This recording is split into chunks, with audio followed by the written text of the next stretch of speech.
So we seem to finally be set on all the technology. Technology sucks. Anyway,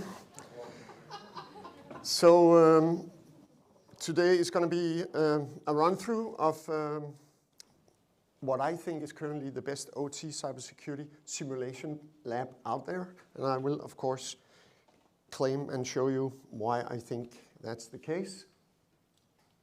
A little bit about me. Well, I'm a SOC analyst. You heard that before, or maybe so I wrote. And it's a little bit like being at an AA meeting, right? Hi, I'm Michael. I'm a SOC analyst. I'm addicted to logs and notables, right? That's my excuse. And as some of you might have guessed from the debate in the previous presentation, I've done my few shares of network segmentations and segregations and cybersecurity stuff within OT.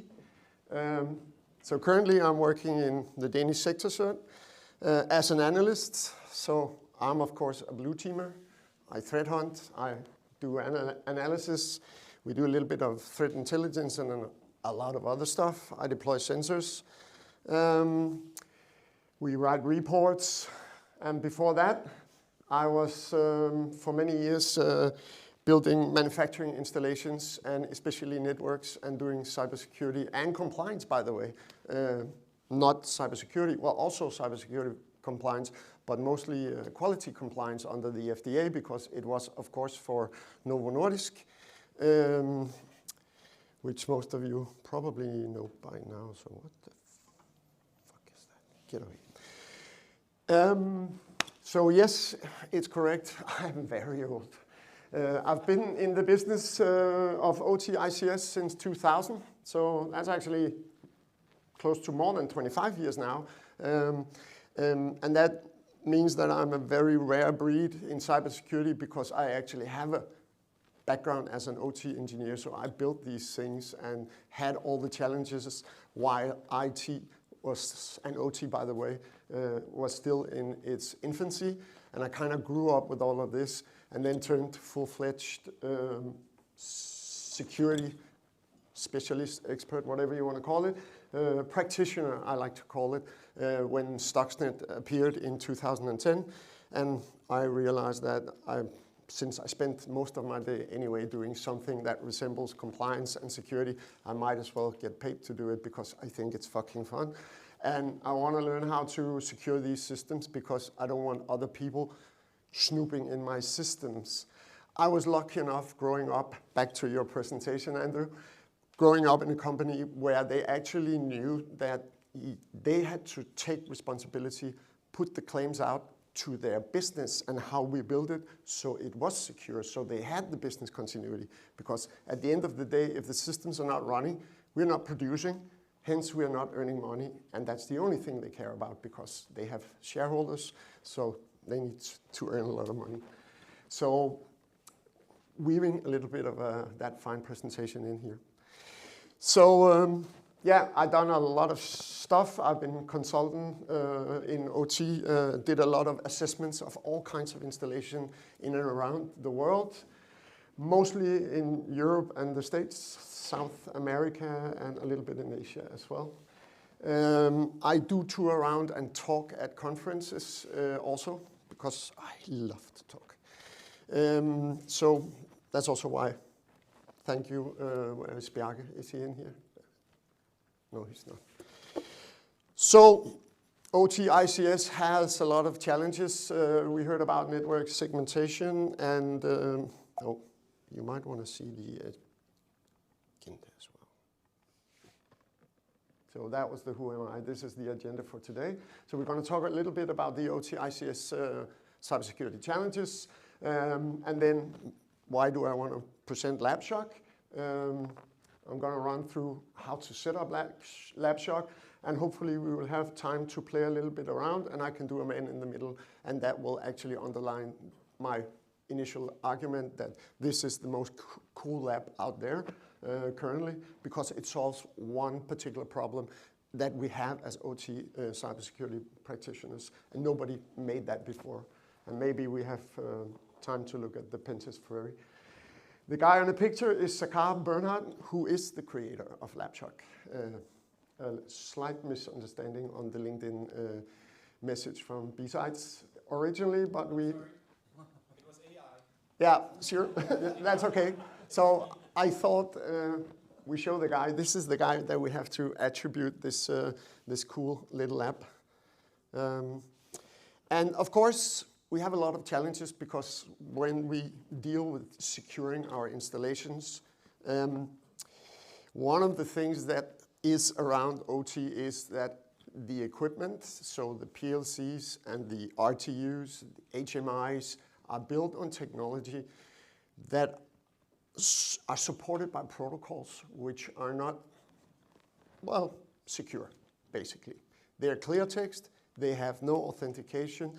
There are a lot of stuff that we miss that we normally have in IT security. So one of the issues we have with OT is that when we build, we have to put defense in depth or onion layer security around it because it is really fragile when you see it that way. Also, because it's built to last, so the installation, the physical installation, and I mean, that's the core thing about OT, it controls something that can either explode or erode you, or in many ways kill you or hurt you, or the environment, and at the end of the day, maybe not produce what it's supposed to in a quality that we need to. So, and it's built to just last 25, 13 years, but we all know IT, if it's older than 3 years, that's a problem, right? So we have to deal with some of these paradigms when we are securing it, and that's a challenge, especially because that means that if we have to practice cybersecurity, we need an empty factory where we can go play, because we know from IT that we learn best by toying around in a lab, doing pen tests, we challenge the AD, we challenge applications or WAFs or whatever. But nobody's gonna let us try have fun on an Novo Nordisk factory just for us to learn. That's not how it works.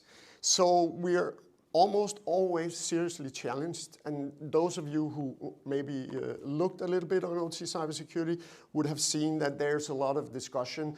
Do we scan the network? Can we use Nmap? I'm one of the old guys, so I've seen how fragile it actually is. I know that there are people who will say, yes, you can do it, but then I turn it around and say, at the end of the day, if this was my business, would I dare take that chance? Would I run the risk? No.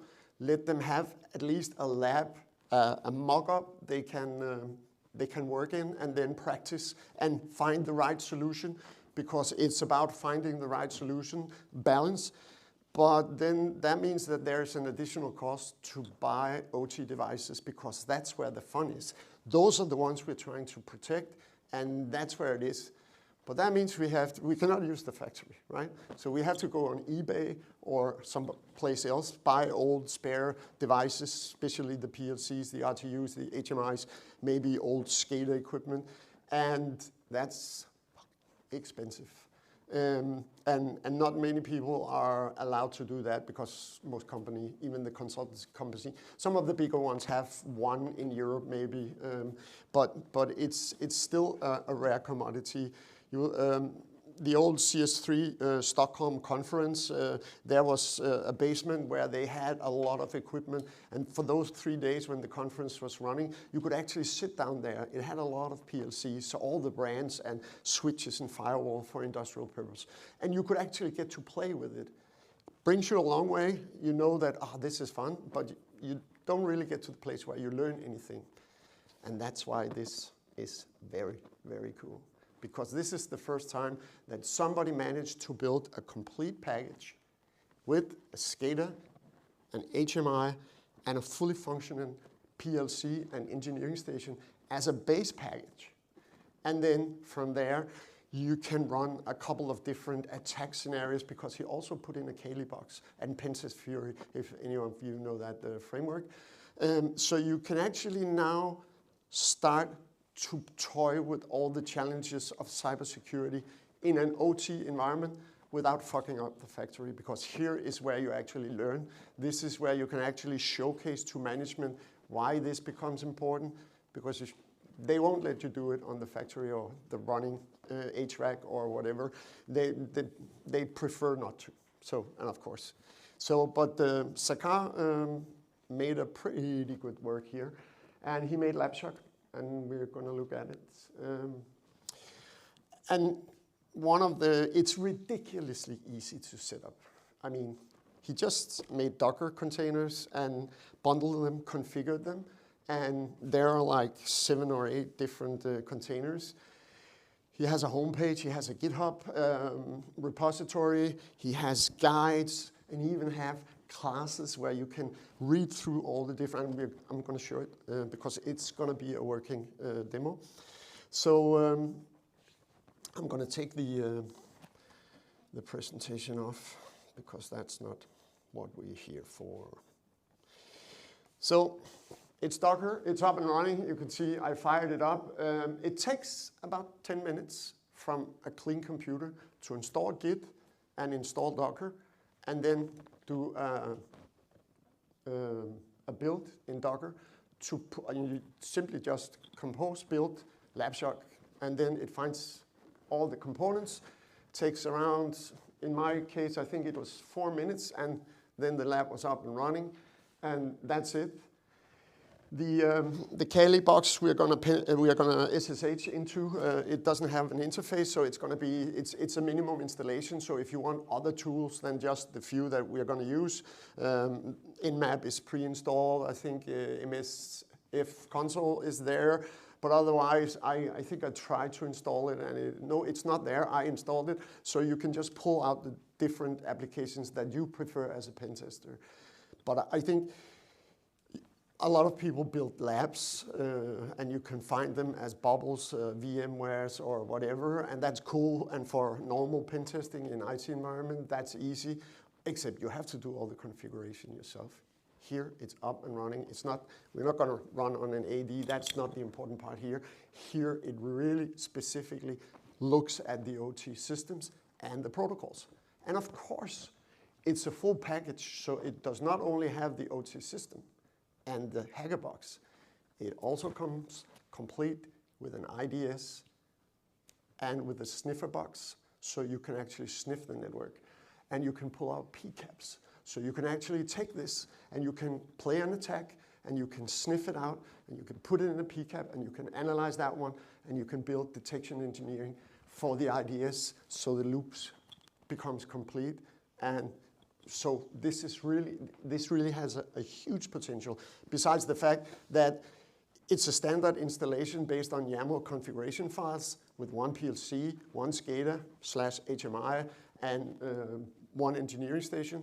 But it's very, very easy to run through that and then configure more. If you want to have a multi-PLC environment, like a full installation copy of whatever lines or machine you have in your OT environment, you can actually build it quite easily. Assign new IP addresses to the configuration file, flip it up and down, the other way around, probably down and up, and you will then have 8 PLCs, and you will start to be able to do stuff that we dreamed about.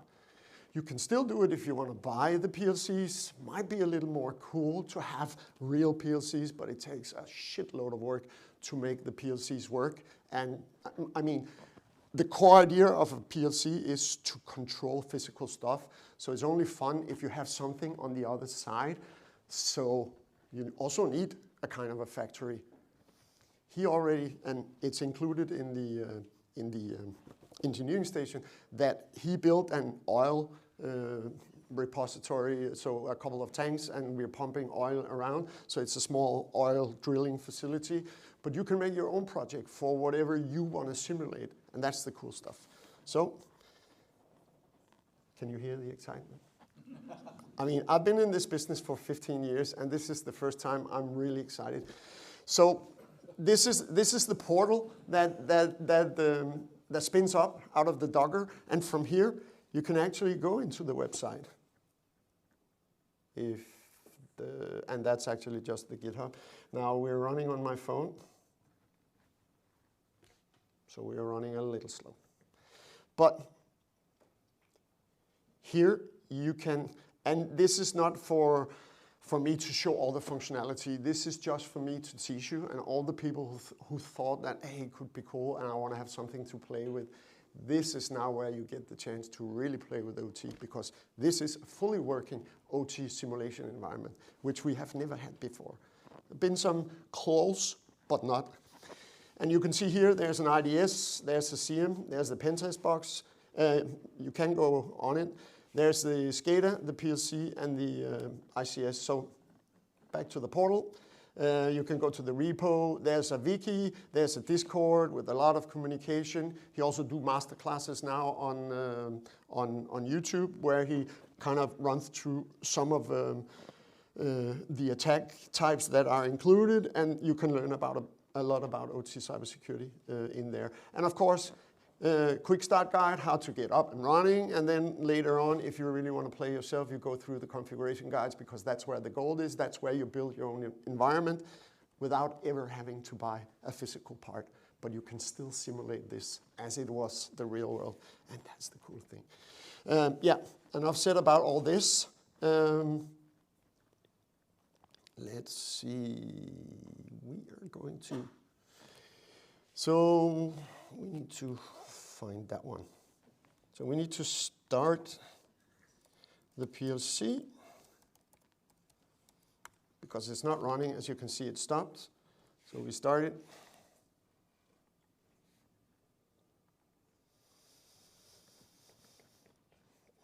There it is. And now it's running. So that means that now the PLC is up and running, so we can now communicate with it. And as you can see, suddenly we have pump 1 running, pump 2 is closed. We can see the flow. We have valves and pumps. We even have a flow rate here. So he's kind of built, this is what we normally call an HMI, a human-machine interface. This is where we communicate with our OT stuff. And this is where you can see it can get pretty ugly if we do something wrong, because if we kill any of these, it might have huge physical impacts. And now this is the oil spring. If it was natural gas or something else, I mean, the boom just gets bigger, right? But and you will actually see out here that he's also showing you the flow rate as a graphical view. So he really works with all the components of working with automation, because this is actually historical data that he's producing on the HMI. So it's very, very close to a real world scenario. You can see we have bypass valves, so he's running there. Going back to the PLC, we can look at the PLC itself, and we can see, as we saw, that pump 1 start is green, so it's running, whereas pump 2 was false. But if I click here, it turns green. Lo and behold, they're both green, right? So now both pumps are running. We have a better flow rate. On this gauge, we can see that we should supposed to be in the green area, and now we are.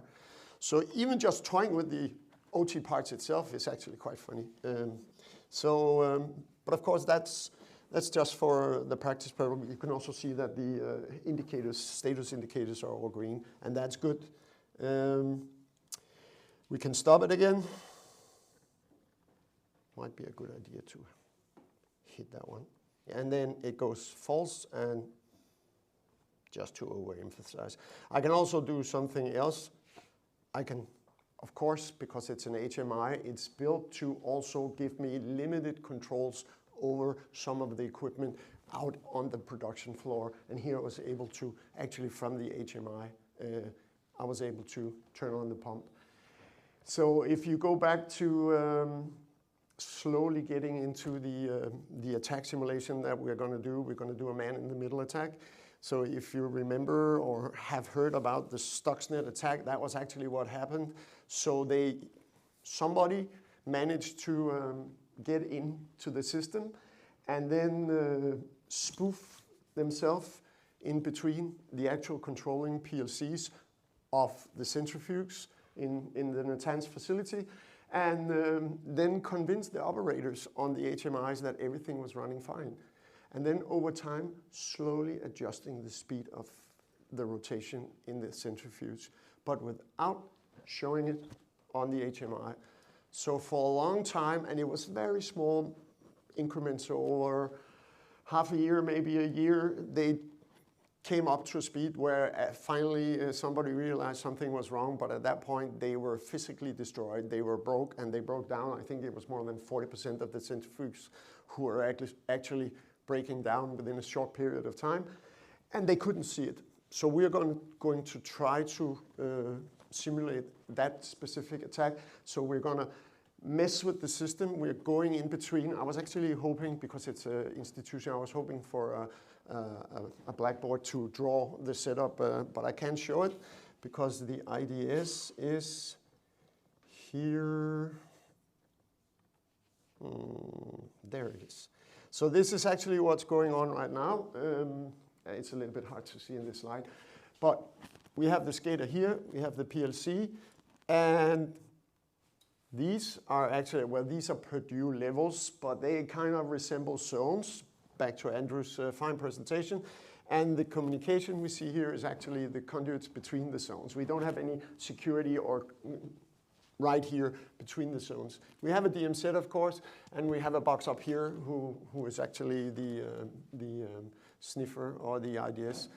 But you can see that there are traffic flowing between these two. So what we're going to do is we're going to take the attacker box, and we're going to tell him that we are now him, and we're going to tell him that we are now him. And that means they're going to communicate between us. But since we're doing it as an ARP spoof, we're not going to see it here. But we will then be able to, with a small Python script, manipulate the SCADA data so that we can actually control the PLC, but not the SCADA. Well, we can manipulate the SCADA.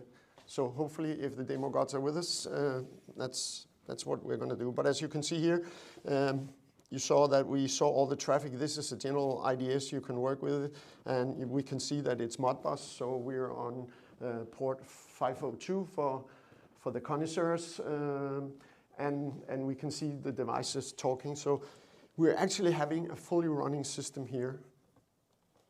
And here we have the sniffer itself, and we can pull out the PCAPs. We should be able to, but anyway, it will probably do that in a second. Anyway, back. Yeah, well, let's run through it. So he included Pentest Fury. So as you can see here, working with OT and PLCs, when you're working with the Modbus protocol, which is a shitty protocol, they are working with the coils and registers, and the whole idea is that we can manipulate these coils and register values without the SCADA, which actually should be controlling it and communicating to the HMI without that one being able to see. But if you want to just play around with this kind of attacks, and there's a flood attack and some protocol abuse for later, he's building, you can actually go in here, and it's not only the Modbus protocol, it's also DNP3. Now DNP3 is primarily an American thing for the energy sector, but S7 is the Siemens ones, and there's probably going to be more down the line, depending on how much time and effort he want to put into it. But here is an attack platform where you can play with the different standard attacks and see how they actually do themselves, and that's pretty cool also. So let's see, I need to turn this one because this is the recipe. So the first thing we're going to do is we're going to SSH into our, come on here. Yes.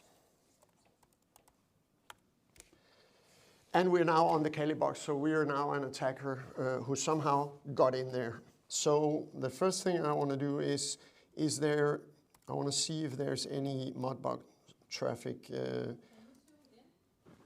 Well, I might be able to do that. No, not there. Yeah. Is that better? You're welcome. Yeah, it's pretty big here already, but. So we're going to check to see if we from the box can see any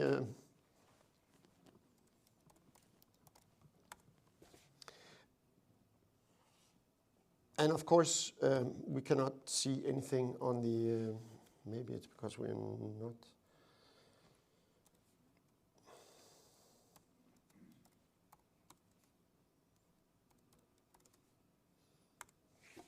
Yeah, there it was. So it's listening on the interface, but there's no traffic, and there shouldn't be because we haven't made the attack yet. So we'll kill this one. Then we're going to do the, and I'm going to do the lazy way. Come on.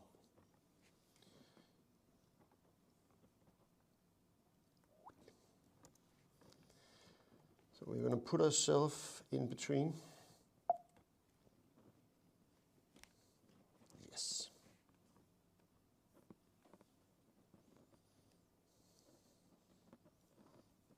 And we're going to do that again in another terminal. Shut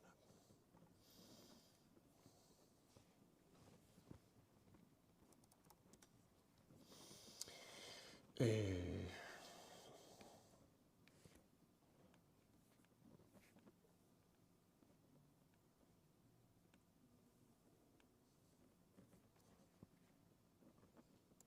And I just lost my memory.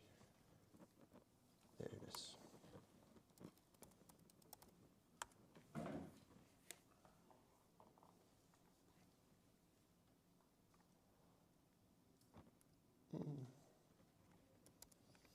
And these are just copy and paste. So now we managed to put ourselves in between. What? Yes, thank you. We're now running in between. And we can basically see that by opening yet another terminal. And repeat the TCP dump. It's not there.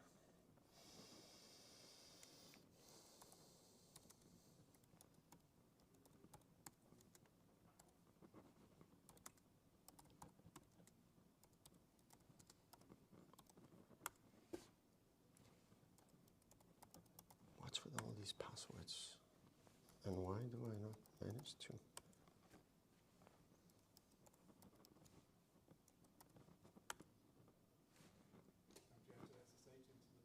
Oh yeah, yeah. There you are. Yes, and then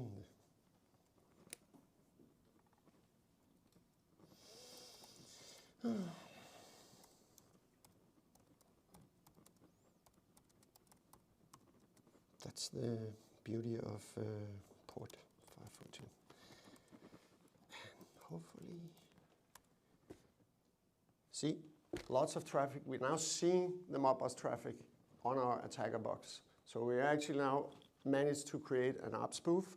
And we can go back and look at the, it's still running. I can still close and start it up again. It still works because we haven't made the man-in-the-middle attack, so you're not manipulating the values yet. But at least now we managed to get in there and on one of these, see the TCP IP traffic. So that's half a success. So here comes the next one. Yet another terminal, exactly, which we need to SSH into in case somebody forgot that stupidly. Yes, we're in. So now we're going to manipulate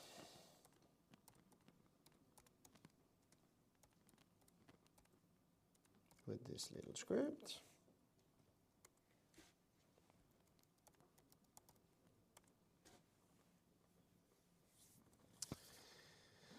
So that's now running. So now we can go to work. So we're going to check the SCADA. That's running. We can also check the PLC, which is where it's there. It's running. Actually, it should not be running on that one, which is a little bit strange. Yeah. So I close pump 2 because I can operate it from the SCADA. But if this works, the PLC underneath should actually still be running. So apparently we didn't do good with the demo guts because it didn't manage to actually showcase what we were supposed to. That's annoying. Of course here, the bottom one is supposed to still be true and run because we were supposed to manipulate it, but somehow it failed, and that's what it does. Damn. But still, you can play with it, and you can definitely do things. And the cool thing is that you actually have all of these features. So we're going to look at spend time on the engineering.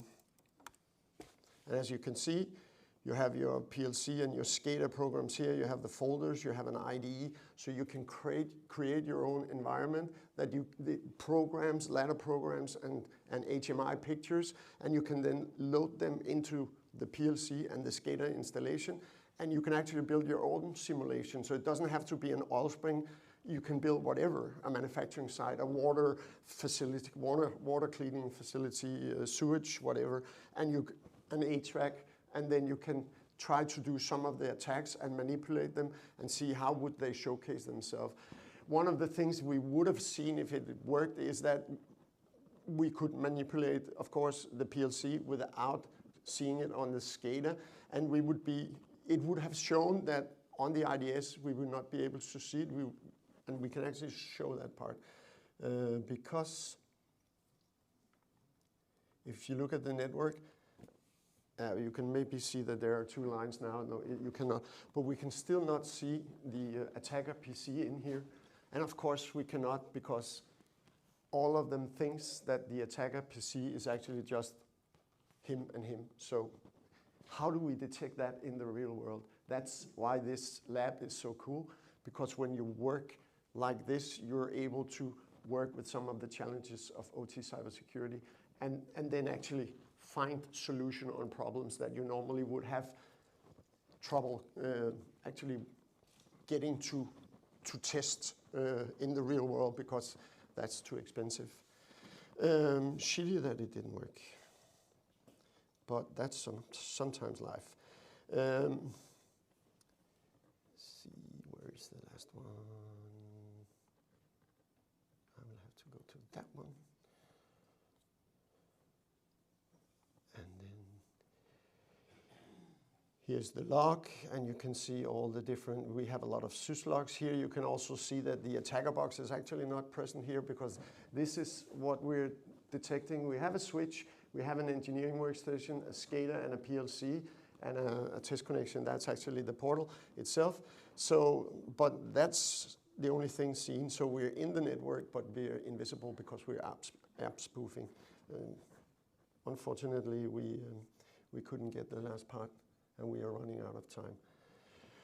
So long story short, this is a cool little lab, which really will be a game changer if you want to practice and learn OT cybersecurity, because you now are able to build your environments fairly easy, spin them up quick, and make all kinds of hypotheses and stuff you want to test, and you will have all the tools you would have in your real environment to work with, and nobody actually managed to do that before. So kudos to Sakar, and I think I want to end here on that note, and then open for questions if there are any.